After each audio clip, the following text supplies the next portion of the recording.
този случай AB плюс CD беше по-малко от EF и триъгълника EFG беше построим.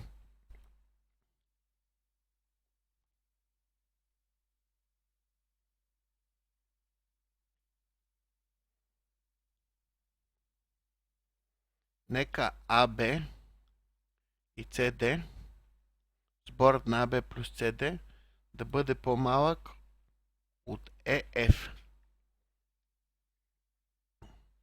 В този случай няма да успеем да построим триъгълник с тези три страни. Задачата все още е решима, като спуснем прави през А, Б и С, Д и нанесем два пъти А и два пъти Б. Т.е. два пъти АБ и два пъти СД.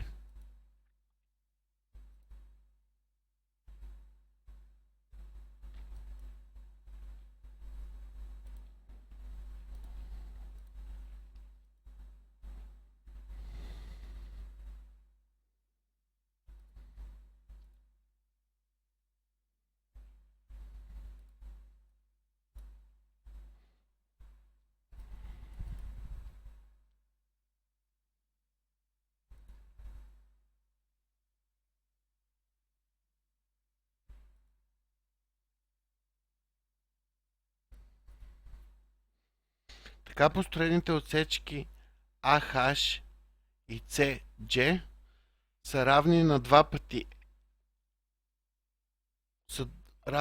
пъти AB и CD. През точка E и точка F ще построим две окръжности, съответно с радиус AH и CG.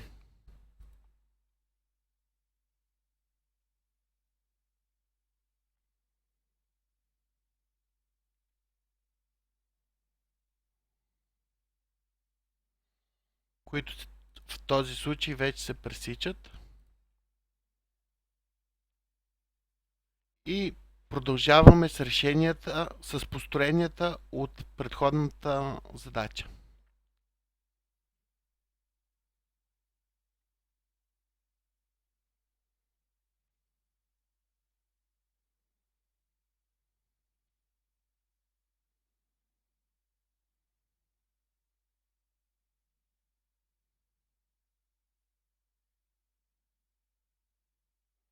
Ако пак нямахме условия за получаване на триъгълник, може да нанесем 3 пъти AB и 3 пъти CD.